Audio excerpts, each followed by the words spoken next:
Hi, this is Dan Heisman, and we have another video here on YouTube to help you improve your chess game. This is going to be one of those videos that's a little bit more like a podcast than an action video. So if you're looking for a lot of board action, I have about 220 other videos where we do that. So you can save some time and switch right to one of those. For those of you who want to stick with me to talk about breaking down barriers, a really important subject, I did put a puzzle off in the background. It was in the Batsford book of chess puzzles. It's White to Play and Win. So we'll leave that up in the background while I'm talking. And if you want to pause the video or solve the puzzle, be my guest. Of course, you can always get answers to puzzles these days by just giving them to an engine. All right, so we're going to talk about breaking down barriers. And everybody's got barriers. And there's really two types of barriers, and there's two types of people. The two types of barriers are real barriers and kind of ones that you create yourself that are not that real. What's a real barrier? Well, suppose you have a job and you get real interested in chess, but you have to make a living. Well, okay, that's a real barrier. You're not going to be able to quit your job while you're a beginner and try to challenge Magnus Carlsen. Suppose you have little kids and they need a lot of attention, a lot of time. Well, they deserve it, and you're not going to have as much time for chess as you would if you were, 13 years old and chess was your number one hobby. So those are real barriers, and everybody's got some real barriers. And I never try to tell my students that their barriers aren't real, because those kind of barriers are hindrances to people that are trying to improve their game. And, that's the way it goes. Some things in life have bigger priorities. But what I'm going to talk about for the rest of the video are barriers that you can break down. And basically, when I talk about these barriers, there's two types of people. There's people who let these barriers prevent them from doing things, even though they really don't because they think they do. They just make the barriers. And there's people who always try to break down barriers. If they think there's a barrier, they try to find a way to break it down or pretend or show it doesn't exist. And people in that latter category tend to do much better than people in the former category.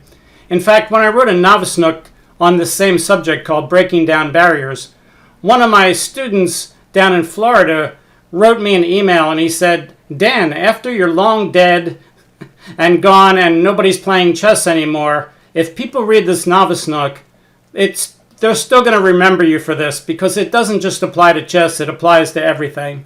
And I was very appreciative of his nice email and comment on my Novice Nook.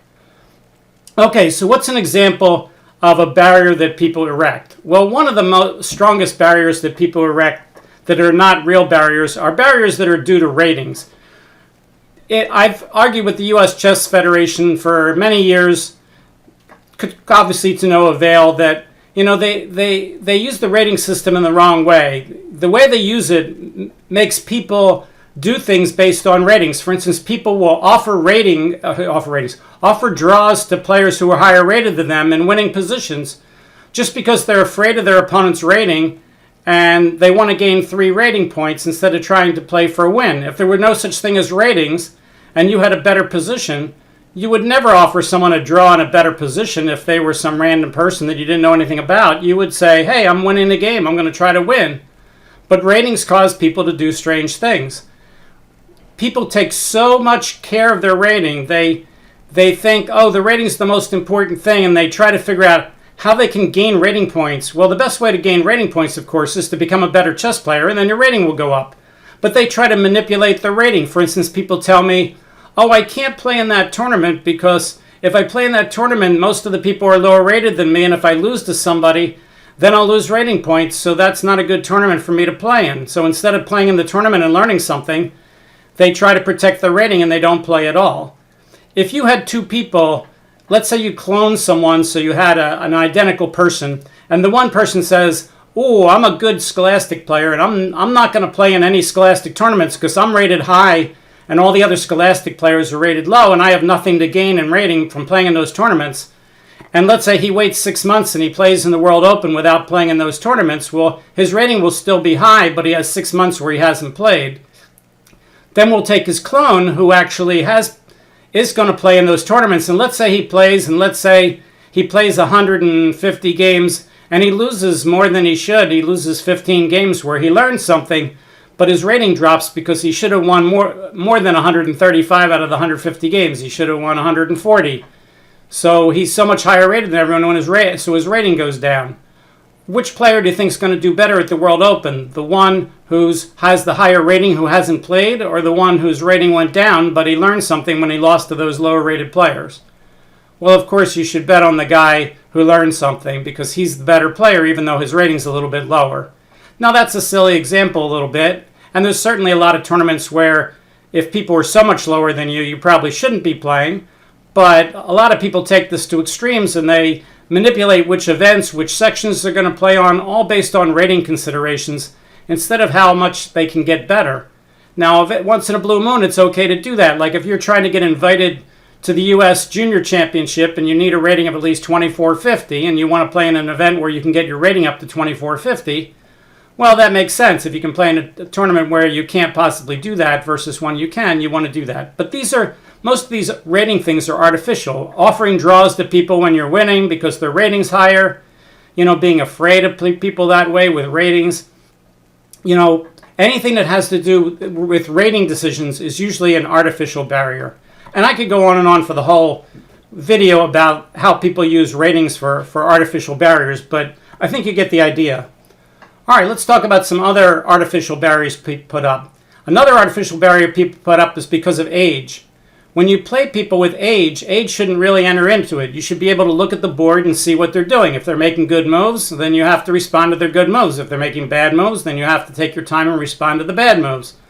It really doesn't matter if you're young and they're old and you're like, oh my goodness, I'm only 11 and I'm playing someone 23, so I should lose. Or the more common other example, which is, oh, I'm a 40-year-old beginner, and if I enter the beginner section in the tournament, then they're going to pair me with a bunch of, 10-year-olds, and I don't want to do that, so I'm not going to play. So these are like age barriers that people put up. Well, we understand it's more pleasant probably to play against people that are more in your age group, but age should not really be a barrier that way. It's really an artificial barrier. If you're a 11-year-old and a 23-year-old is a good opponent for you, is a good opponent, and vice versa. If you're 40 years old and there's an 11-year-old that can give you a good game, well, then have a good game. The fact that they can give you a good game is the most important thing. How old they are, not so important. Another barrier would be playing tournaments or games at the right speed and playing moves at the right speed. A lot of people say, well, yes, I'm playing a 45-45 game and I have a lot of time on my clock, but I can't help it. I have to play fast anyway. I'm just one of those people that makes every move really fast. Okay, well, that sometimes in a rare case is true if you have an extreme case of ADD or ADHD or something. But a lot of times it's people who who don't want to do the work. They just, they want to make a move and see what happens. They just don't have the patience or whatever. But they could take the time if they wanted to, but they play way too fast. Or you have the more opposite problem, which is you have people who play way too slow at the start of the game because they're afraid they're going to make a big mistake and lose the game. And they get into unnecessary time trouble and they just throw away the game. And when I ask them, why don't you play faster earlier in the game? And that way later in the game you won't lose every single game because you get into time trouble. And they all tell me, well, yes, but if I play faster I may make a mistake and I'll lose more games in short games. And I say, well, yes, you will. But out of every 100 games for those extra, half a dozen that you lose in less moves than you would have, there's the other 75 games which you lost on time where you might win half of them if you actually played at a reasonable time rate. But they put up the barrier that they just can't play faster, that, they have to play extremely carefully. And, on move 4 of the game, they have to figure out whether they can play bishop e2 or bishop d3. And if it takes them 7 minutes to figure out bishop e2 versus bishop d3, they're going to take 7 minutes every game and do that. Well, that's just, not very practical, but they put up this artificial barrier. Okay, how about the barrier of finding suitable opponents? A lot of people say to me, I play on chess.com and nobody will play me slow games. How many people do you think have told me I play on chess.com and nobody will play me slow games? I think the number is probably way over 500 by now. Well, obviously if 500 different people tell me that nobody will play them slow games, then they just can't find each other. Okay, well, that's partly the problem of chess.com in making it easy for people to find slow games. But we do have groups like the Dan Heisman Learning Center and the Slow Chess League and things like that, which help you find slow games. I created a web page on my website called Finding Slow Games on Chess.com. There's 45 leagues in Lead Chess and ICC, and there's people on Chess.com who coordinate with those 45 leagues to help you find slow games. The best way to find slow games is to make friends and schedule slow games with you. Don't just go on to chess.com and create a 45 game and put out a challenge and then complain to me that nobody took your challenge within 40 minutes. Well, that's a terrible way to find slow games.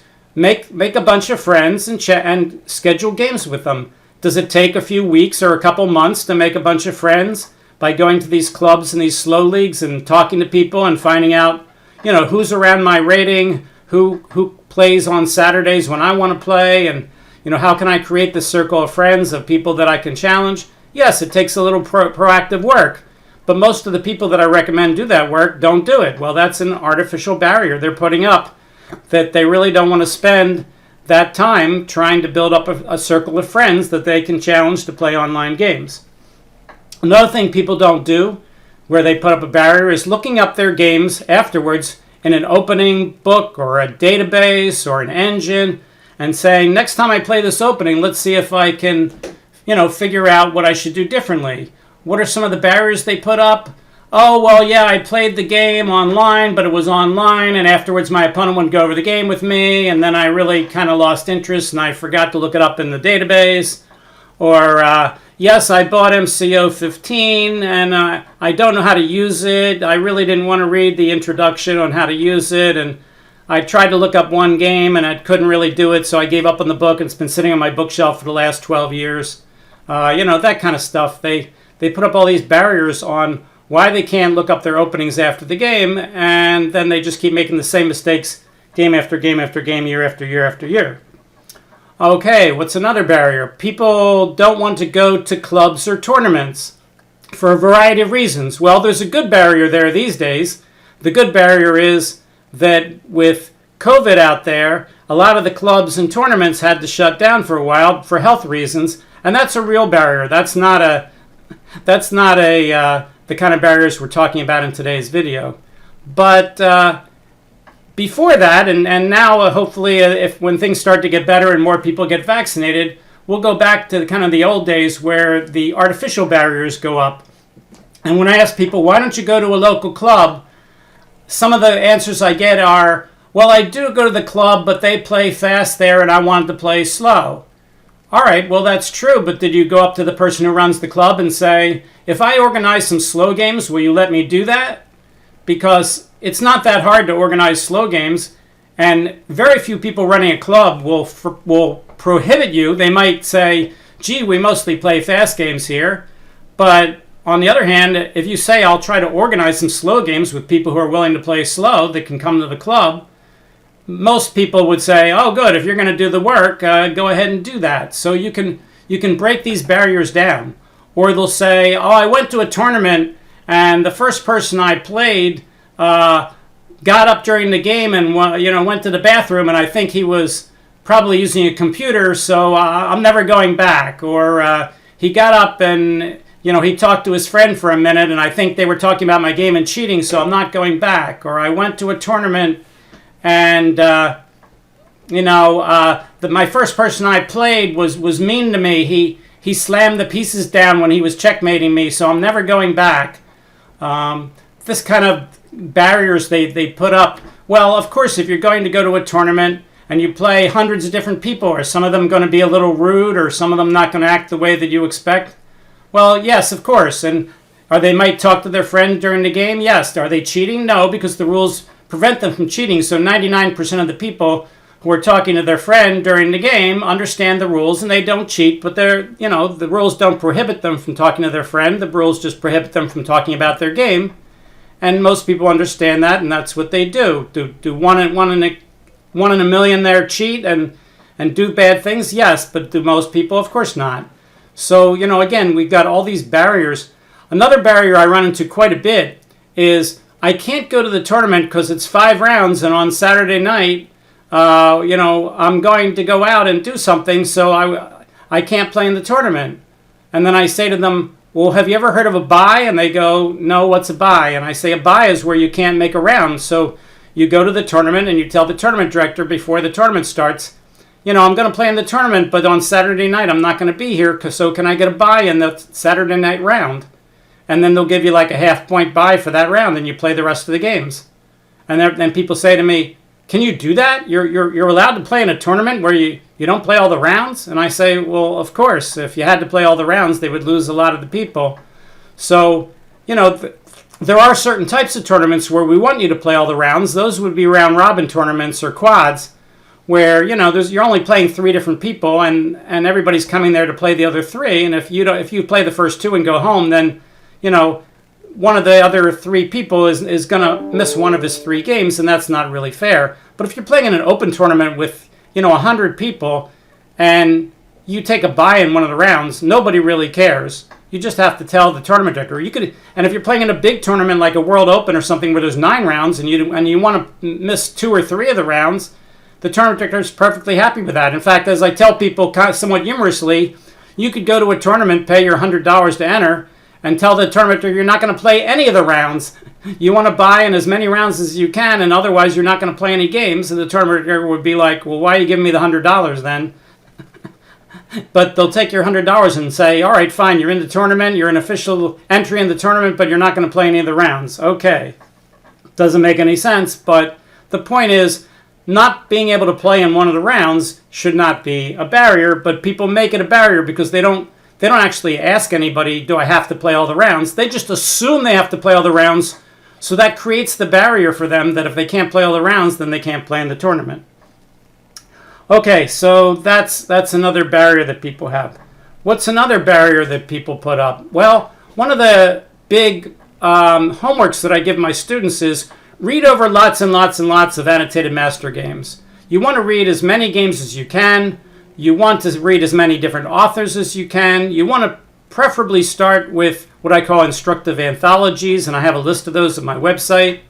So you want to read as many of these games. Well, a lot of my students don't read the games, and they don't tell me they don't read the games, or they read them very, very, very slowly, or they stop and they don't tell me. And when I finally ask, they have all these barriers. What kind of barriers do they have? Well, one barrier would be, I heard somewhere that you have to try to play over every game like 6 times and kind of memorize the game and see what you can learn from it, and you should guess every move, and you should take like 10 minutes on every move, and it just takes me hours and hours and hours and hours to go through each game. And I tell people, well, if you want to do that once in a while, that's okay. But if you really want to play over thousands of games and see all kinds of situations multiple times so they get into your long-term memory, and you see over and over again what happens when people get their rooks to the 7th rank, or what happens when they have a queenside majority, you want to see dozens and dozens of games that use those particular ideas. And if you play over hundreds and thousands of games, you're going to see them over and over again. And if you only play over a couple games, you'll get a lot more out of those games than you will get out of playing them faster, but you'll see a lot less games. And when people say to me, oh, you played over those games that fast, but didn't you learn a lot less when you play over the games that fast? Then my answer is always, well, no, of course not. And they look at me like I'm crazy. And I say, well, if you measure it by how much you learn per unit game, then of course you're correct.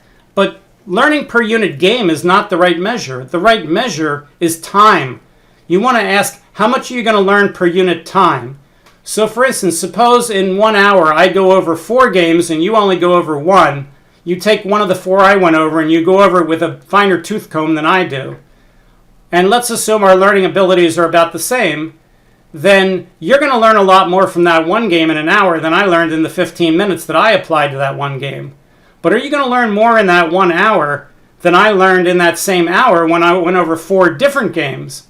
Well, that's a lot different. Maybe the answer would be no. And if you went over that one game multiple times to make the 1 hour, then you get what economists call diminishing returns on your time. And every time you go over the game again and again and again and again, you get a little bit less and a little bit less out of it each time you go over it. maybe let's say the first time you get 70% out of it, which leaves 30% still to learn, and then the next time you get 70% of that 30%, which is 21%. Now you're up to 70 plus 21.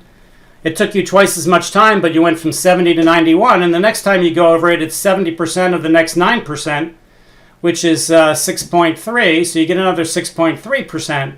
Well, the first time you got 70%, the second time you got 21%, the third time you got 6.3%. So that's your diminishing returns.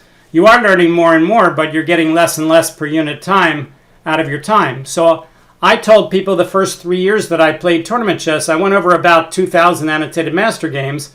That's about 2 a day. Well, if my student's an adult, they don't have the kind of time I did when I was a teenager.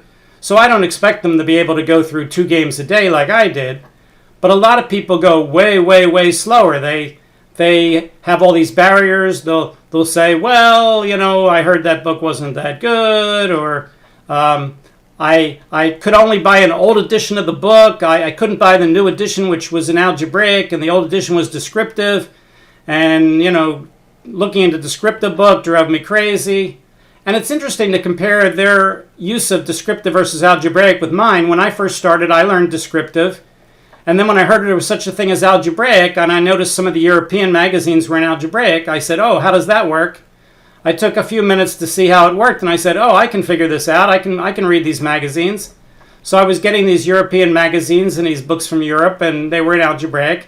And then in 1970, FIDE said, hey, we want everybody to go to algebraic all over the world. And all of a sudden, the British and the American publishers, who had all been using descriptive notation, said, okay, we're going to switch right over to algebraic. So if you buy an old chess life from the 1960s, it's going to be in descriptive. But if you get a chess life from the 1970s, it's going to be in algebraic. Well, I immediately started taking all my games in algebraic, and, I never really thought much of it. It didn't take me, hours and hours and hours to learn the new notation. I didn't view it as a barrier. I viewed it as a learning opportunity. I could have said, well, I'm not going to change to algebraic. That's silly. I learned descriptive. I'm not going to stick with descriptive. I said, no, this is a learning opportunity. I'll take an algebraic like the FIDE players do. So, you can look at it as an opportunity. You can look at it as a barrier. I tended to think of it as an opportunity.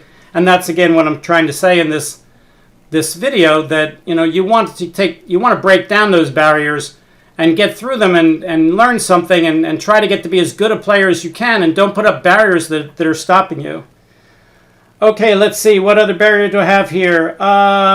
Doing easy puzzles. Okay, the reason you do easy puzzles once you get to be a better player is not so that you can solve them, because if they're easy, you can solve them. The reason you do them over and over again until you get sick of them is to recognize them. You want to be able to look at a move on a board and say, oh, I can't play that move. It's not safe. If I play that move, he just does this, this, and this, and he wins a pawn. And you want to be able to reject your candidate moves within seconds. And if you're really, really, really, really good with basic tactics, you can often do that without wasting too much time. But a lot of my mid-level students, they have this barrier that they don't want to study easy tactics unless they feel like they have difficulty solving them. They feel they're too easy. But the recognition factor for those problems isn't that good. If I play speed chess against someone rated 16 or 1700, the kind of people who don't want to do those easy puzzles, and we look at the speed chess games that we play and figure out why the 16 or 1700 lost almost all the speed games, it's almost always because at some point they allow me to play some easy tactic that they didn't recognize. But if I had taken my position that won the game against them, and I had created a puzzle, and I had said, all right, you're white, you made this move, and now it's me to play and win, let's do this as a puzzle, they would be exactly the same puzzles that they say are too easy for them. I once had a student who was rated 1700, and I was trying to convince him of this, and I suggested he use the Bain book, which is very easy for a 1700, for that very reason. And he came back the next lesson, and he threw the Bain book across the table, and he said, I can't read this, it's much too easy for me. And I said, okay, let's look at some games you played. He says, yeah, I brought 2 games I lost. And we looked at both games, and we broke them down into why he lost the games, and it turned out in both cases, he made a move that was unsafe, and he gave his opponent a very easy tactic that he didn't obviously recognize, or he wouldn't have played that move. And when I said to him after the lesson, these two tactics that you allowed in these two games, do you really think that they're harder than the problems in the Bain book? And he kind of looked at me and he thought for a few minutes, and a few seconds, and he said, oh, I see what you mean. And he reached across the table where he had thrown the book at me, and he grabbed the book and he pulled it back. Okay, well, again, he's putting up barriers. Is his barrier reasonable? Yes, those problems were easy for him, and he was able to do almost all of them right away. But did he know those patterns as well as I did, or as well as he needed to not lose those games? No, he didn't. And I didn't suggest he do those problems exclusively. I said to him, sure, you could do those easy problems, but if you want to do the harder problems too, absolutely. Pick up a great intermediate tactics book like Jeff Coakley's Winning Chess Exercises for Kids, which I think is maybe the best intermediate tactics book.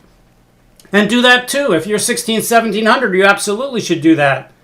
But I think until you get to be about 1900 or 2000, it makes sense to repetitively keep doing those easy puzzles, even though you get sick of them, because until you can recognize them really quickly and reject your candidate moves almost instantly, you're going to need that skill as better and better and better as best you can to become a really good player. Is that absolutely necessary? No, a lot of players have become good without doing that, but it is helpful.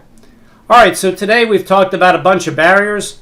We've had our position in the background. Do you want to know what the right move is? Well, I'll give you a hint what it isn't. You can't play pawn up to get a rook or a queen because it's stalemate. The most common thing is to push the pawn up here and try to get a knight. The problem is after king b7, knight d7, king c8, knight f6, king takes d8, knight takes, king e7 to keep the knight out of f6 and g4. So now if the knight goes to g5, king to f6, h7, king to g7, now if the white king comes up and picks up the pawn, and the black king keeps just moving back and forth, the pawn's on the 7th rank, which is a problem for white, because now he can't move his knight without losing the pawn, and he can't guard the pawn without stalemating the king so that he can move the knight.